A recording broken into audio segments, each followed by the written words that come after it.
لیکن اسپیکر صاحب حقیقت تو کچھ اور ہے.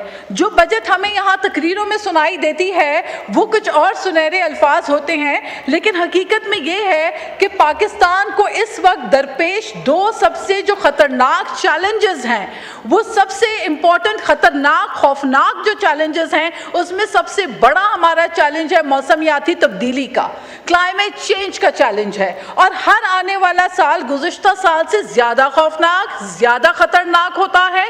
قیمتی انسانی جانوں کو, مویشیوں کو, زراعت کو تباہ کر دیتا ہے, برباد کر دیتا ہے, لوگوں کی جانیں لے لیتا ہے, اور ہم پھر جو ہے آج سے 25 سال پیچھے جا کے کھڑے ہو جاتے ہیں.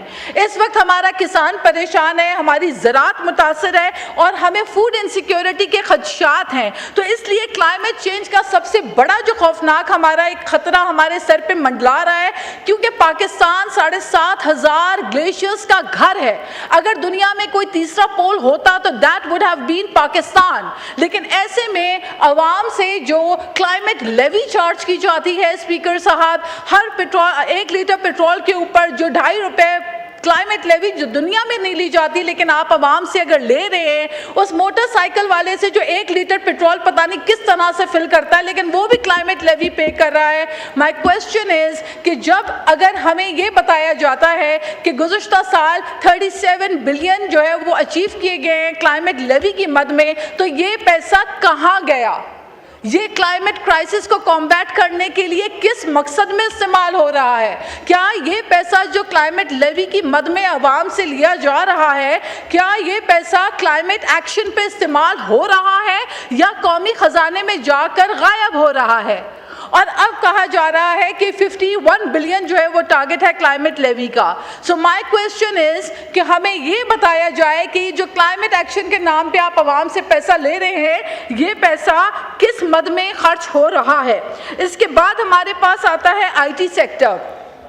تو اسپیکر صاحب اس وقت سب سے دوسرا جو اہم خطرہ ہے وہ اے آئی کا ہے. اے آئی ٹیکنالوجی کو دنیا بہت تیزی سے استعمال کر رہی ہے ایک پروڈکٹیو انداز میں, لیکن ہمارے پاس افسوس کے ساتھ ہم نے چونکہ اپنے آئی ٹی سیکٹر میں انویسٹ نہیں کیا, لہٰذا ہمارے پاس ہم نے صرف ٹک ٹاکرز بنا دیے ہیں اور ہم اسی میں خوش ہو رہے ہیں کہ ہمارا نوجوان ٹک ٹاکر بن گیا ہے.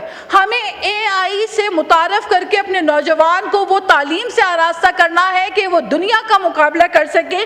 مگر سرپرائزنگلی آئی ٹی سیکٹر میں 5.2 بلین الوکیٹ کیے گئے ہیں to train 1,20,000 youth in I T related field. تو اس میں میں جاننا چاہتی ہوں کہ اس میں بریک ڈاؤن کیا ہے, صوبوں کو کتنا, سندھ کے, پنجاب کے, بلوچستان کے, کے بی کے صوبوں کو اگر آپ ڈویژن کریں تو یہ تو ہزاروں سے بھی میرا خیال ہے ہزاروں تک صرف بات جا رہی ہے. ہمارے لاکھوں نوجوان بے روزگار ہیں, ہمارے گروتھ اس سے افیکٹ ہو رہی ہے. آگے ہی ہم نے کہا ہے گروتھ ہماری جو ہے وہ اتنی زیادہ نہیں ہونے والی, ایکسپیکٹ ٹارگٹ جو ہمارا ہے وہ کم ہے. تو اگر ہم نوجوانوں کو آئی ٹی جو دنیا کا مقابلہ کر رہا ہے, دنیا روبوٹکس کی طرف جا رہی ہے اور آنے والے 5 سالوں کے بعد دنیا کا ہر کام تقریباً 70% کام گھروں سے work at home online ہوگا اور سب اے آئی ٹیکنالوجی کے ذریعے ہوگا. ہیومن ریسورس جو ہے وہ اس کی ضرورت ہی نہیں پیدا ہوگی. ایسے میں کیا ہم اپنے لوگوں کو ٹرین کر رہے ہیں دنیا سے مقابلہ کرنے کے لیے؟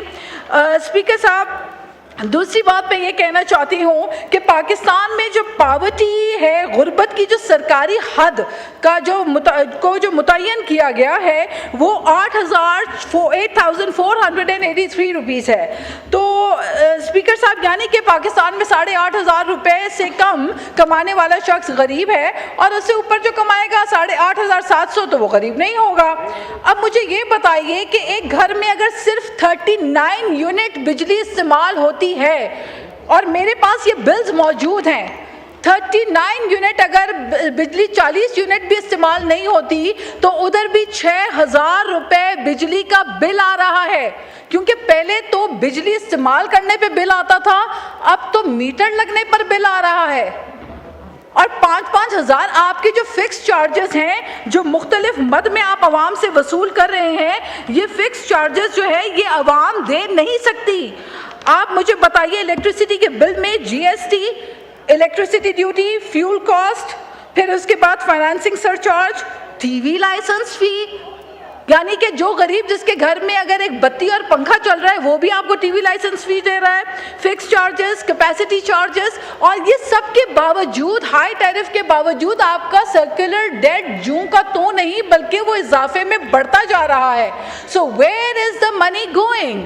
The question arises. پھر اگر عوام بجلی کی لوڈ شیڈنگ سے جو پریشان ہیں, اگر وہ سولر کی طرف جاتے ہیں تو آئے دن آپ ایک نیا خبر چھوڑ دیتے ہیں کہ سولر میں 18% ٹیکس, نہ جانے کتنے % ٹیکس, تو لوگ خوفزدہ ہو چکے ہیں. مارکیٹ کے اندر ایک نیگیٹو سینٹیمنٹ جا چکا ہے کہ اگر لوگ سولر بھی لگائیں گے تو کل کو آپ ٹیکس لگا دیتے ہیں تو عوام پھر پریشان. تو خدا را اتنا برڈن جو ہے وہ عوام پہ نہ ڈالیں. اور بالخصوص میں کراچی کی اگر بات کروں تو اس وقت لوگ لوڈ شیڈنگ سے پریشان ہیں. ہم حلقوں میں جا نہیں سکتے. ہم اپنے حلقوں میں جاتے ہیں تو لوگ ہم سے پوچھتے ہیں کہ نہ گیس ہے, ہم 2 روٹی نہیں بنا سکتے. عوام کہتی ہے نہ بجلی ہے, نہ گیس ہے, نہ پانی ہے, تو عوام جائے تو جائے کہاں؟ ان ایوانوں میں بیٹھ کے ہم صرف تھمپنگ کرنے کے لیے تو نہیں ہے نا. ہمارے یہ جو گریونسز ہیں ان کو ایڈریس ہونا چاہیے, ان کو حل ہونا چاہیے.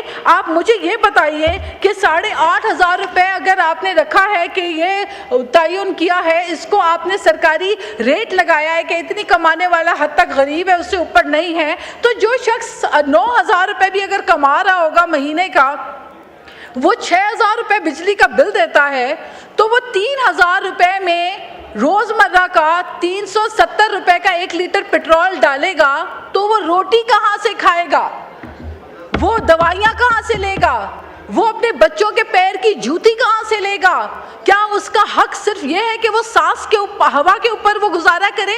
اس کو 2 وقت کی روٹی میسر نہیں ہوگی تو وہ کہاں جائے گا؟ مجھے سمجھ نہیں آتی کہ یہ جو فائنانس میں بیٹھ کر ایسے بجٹنگ ہوتی ہے اور عام عوام کو جو کہ 10,000 9,000 روپے کمانے والا شخص ہے اس پہ مزید آپ ٹیکس ڈال دیتے ہیں جو آلریڈی ٹیکس کے برڈن میں دبا ہوا ہے. تو مجھے بتائیے, ایسے میں تو میں حیران ہوں کہ البیرونی, الخوارزمی یا پائتھاگورس, these are all mathematicians, these were all mathematicians. انہوں نے ہمیں سکھایا, یہ تو سوچ رہے ہوں گے, سٹپٹا رہے ہوں گے کہ ہم نے تو کہا تھا 2 + 2 = 4, لیکن یہاں پہ کہا جا رہا ہے کہ آپ 8-9 ہزار روپے کما رہے ہیں اور اس کے بعد آپ غریب نہیں ہیں.